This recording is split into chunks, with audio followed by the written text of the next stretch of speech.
سامعین، پاکستان میں عجیب عجوبے ہیں۔ ہر روز ایک ایسی خبر ملتی ہے کہ انسان سوچتا کچھ ہے، ہوتا کچھ ہے۔ اب آپ سنیے، ایک خبر آتی ہے پاکستان آرمی کا ایک بریگیڈیئر ہے، اس موصوف کا نام تھا راجہ رضوان علی حیدر۔ یہ بریگیڈیئر کے عہدے پہ ریٹائرمنٹ کے بعد اس کو اطاچی بنا لیا جاتا ہے دوسرے ملک میں، پاکستان امبیسی میں۔ اوکے، پھر اس کو پاکستان کی جو آرمی ہے، اس کی جو انٹیلیجنس ایجنسی ہیں، وہ اس کے بارے میں خبر دیتی ہیں کہ اس کے جو چال چلن ہیں، اس کے جو کرتوت ہیں، یہ اگینسٹ پاکستان ہے۔ خیر، اس کو گرفتار کیا جاتا ہے 2018 میں۔ گرفتار ہونے کے بعد اس کو پاکستان لایا جاتا ہے۔ اس پہ چارج فریم کیا جاتا ہے جینون غدار وطن کا، کہ اس نے پاکستان کے جو ایٹمی سیکریٹس ہیں، یہ اس نے دوسرے ملکوں کو بیچے ہیں۔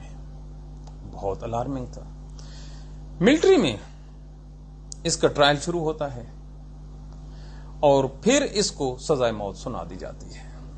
جو ڈاکومنٹ ہیں سرکار کے، جو گوگل پہ موجود ہیں، وہ کہتے ہیں کہ اگلے سال سن 2019 میں اس موصوف کو سزائے موت سنا دی جاتی ہے۔ اللہ اللہ خیر صلاح۔ یہ جو چیپٹر کلوز ہے، یہ راتوں رات اس وقت سوشل میڈیا کی زینت بن جاتا ہے جب ایک خبر آتی ہے کہ یہ بریگیڈیئر صاحب ابھی زندہ ہیں اور اڈیالہ جیل میں قید ہیں۔ یہ خبر آتی ہے عمران خان کے ذریعے سے۔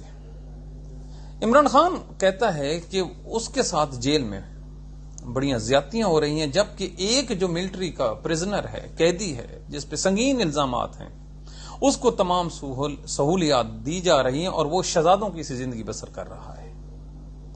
تو سوال کھڑا ہو جاتا ہے کہ اس کی شناخت کیا ہے؟ پھر سوشل میڈیا پہ ایک طوفان کھڑا ہو جاتا ہے کہ وہ جو شخص ہے اڈیالہ جیل میں قید، وہ یہ بریگیڈیئر صاحب ہیں۔ اچھا، اگر بریگیڈیئر صاحب واقعی موجود ہیں تو پھر پاکستان کا آفاتہ پاڑی لیں۔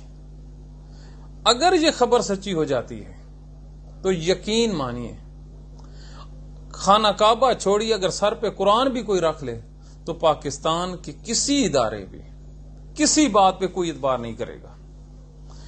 کیوں؟ خود جب کہا گیا کہ جو سزائے موت ہے وہ ایگزیکیوٹ ہو گئی اور وہ بندہ زندہ رہا، تو اللہ اللہ خیر صلاح۔ اسی لیے اس کا ایک سمپل فارمولا ہے، 1 منٹ لگتا ہے اس چیز کو کلیئر کرنے کا، کہ ایک سٹیٹمنٹ آئے کہ وہ جو آدمی ہے اڈیالہ جیل میں وہ کون ہے، اور جو رضوان صاحب ہیں، اللہ ان کو جنت نصیب کرے، وہ تو اپنی منزل پا چکا، لہٰذا یہ جو سلسلہ ہے یہ ختم ہو جائے۔